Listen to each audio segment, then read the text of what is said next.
Hello, my name is Lana Boyack, and I've been very fortunate that over the last 20 years I've been able to be a holistic life guide and a spiritual mentor to many, many people.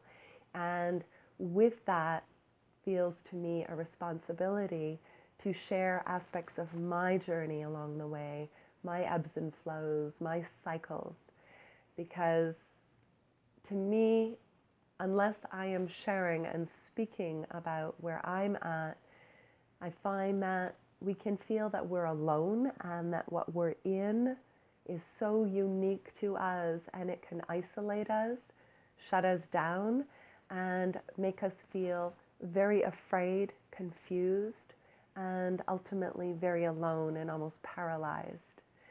So today I received a visual post, a slide from a friend of mine, and it said, "The trees are about to show us how lovely it is to let go." And she says, "This is what you taught me." And it was really beautiful to receive that reflection from her. And yet at the same time, this is not an end result. We are constantly being asked to let go, to let go, and to let go over and over again, just as the leaves do in the Northern Hemisphere. And so with that, I'm speaking to cycles and rhythms.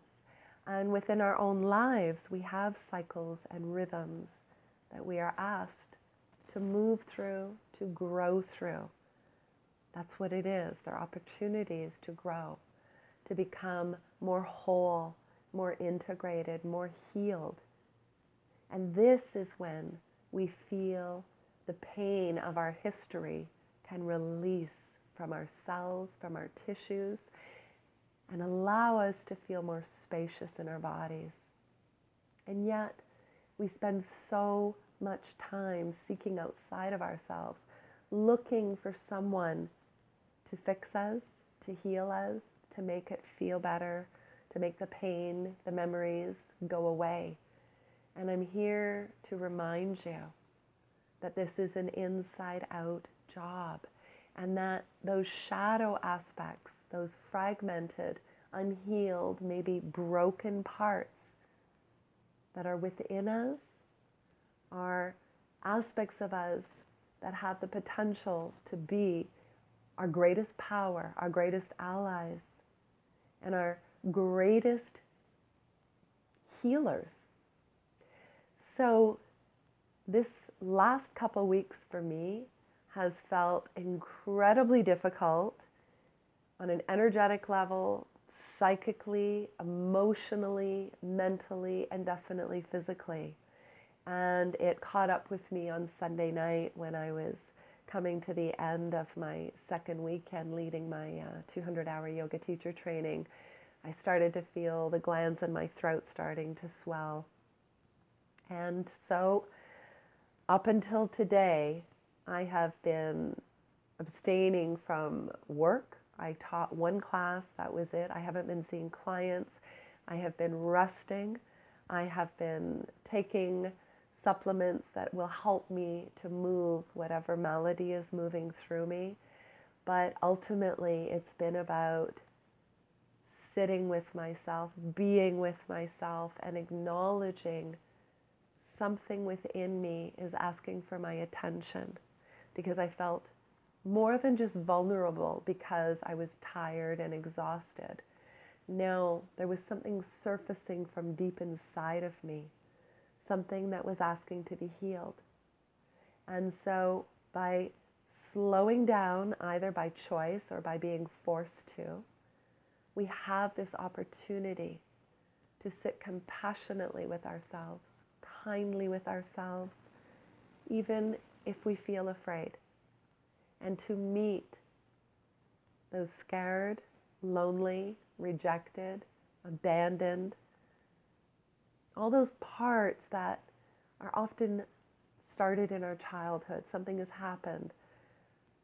And if we didn't have the opportunity to know how to meet those difficulties when we were younger, they don't go away. They just store in the body.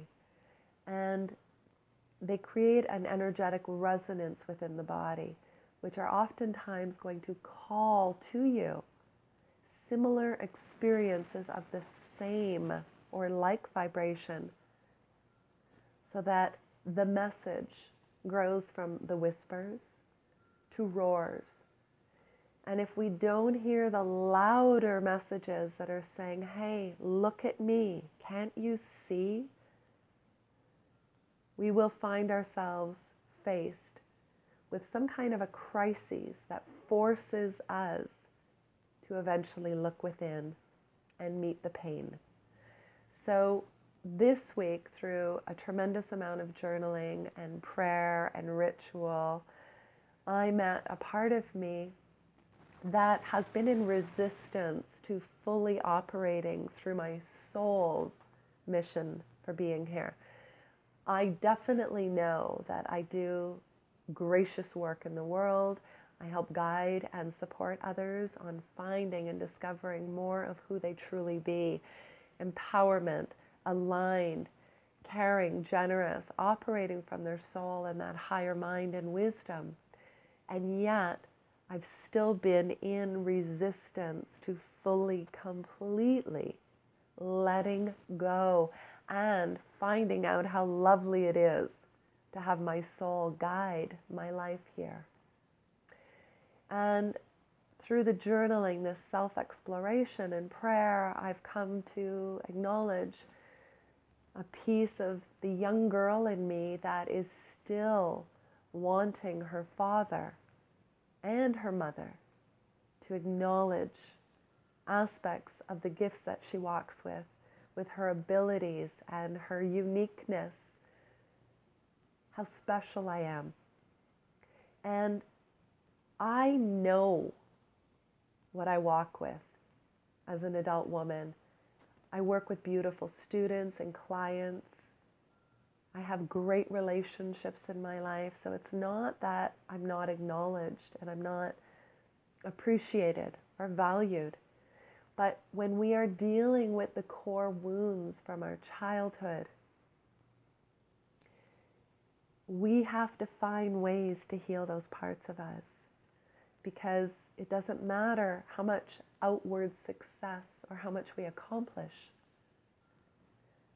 If we are still longing for validation from somebody who won't possibly give it to us, or they weren't able to give it to us because of their own circumstances or their inability to know how to do that well, we are going to constantly ache for that, and we are going to stunt our ability to fully flourish and grow and let go and thrive and be carried and be led into that which is our ultimate expression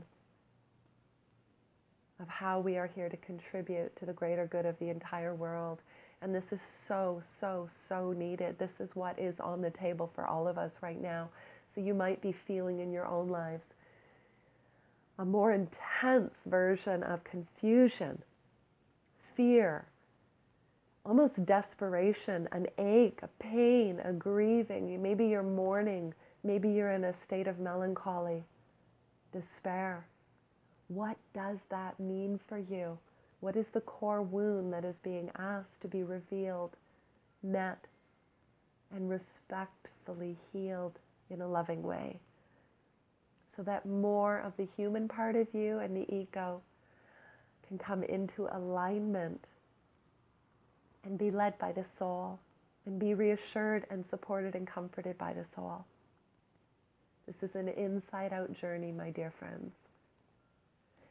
We need the tools. And those tools are something that we will use for the rest of our lives. Sometimes these tools are physical, tangible tools that we work with. And sometimes they're not actually physical, tangible tools. My role here in this coming to the end of 2018 and moving forward really, really feels like it's being refined. And so with that, I have created the inner mystic journey. And the inner mystic journey is a 10-module process for deep awareness, alignment, and understanding of the self.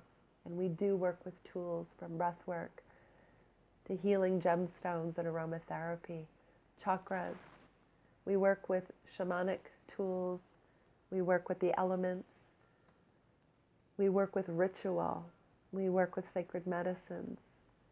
We work in a way that helps to heal these aspects of ourselves that are still stuck in their pain and don't know how to find their way back into the wholeness of the human self, so that we can become those wise, self-supportive guides, gurus, that our soul knows that we are, and that we are here to express. And when we come into learning how to listen to that part of us, self-soothe, self-heal, self-nurture and nourish, ultimately support ourselves, this is where the magic happens. This is where the healing can happen in an instant. But you have to choose this path. Otherwise, you will fall victim to your history and stay trapped in the darkness, in the despair, and in the heaviness. And yet, you will, as it is with the leaves that are constantly falling, you will, again and again, be forced to learn to let go. So if I may be of any assistance for you to help you find how lovely it truly is to find the grace in learning how to let go and meet the ebbs and flows and the cycles and the rhythms that are inevitable, I'd encourage you to reach out, explore what the inner mystic journey is about, and write me. You can find out more about it on my events page at lanaboyack.com. And if you have any questions, please reach out to me. I am already at half capacity. This event is November 24th and 25th here in Sudbury, Ontario, and it will only be offered every 9 to 10 months because there is an option for this to be a 3-year training program where you will be mentored by me to learn how to not just self-lead your life in the most beautiful, kind, empowered way, but how to lead others so that we can all rise up and heal from inside out. So with deep respect and gratitude for your time, please know this is a journey we are all on. We are all being asked to clear the remnants of our past and come into the wholeness of the light that we are and be radiance. Much love, gratitude, and deep care. Namaste.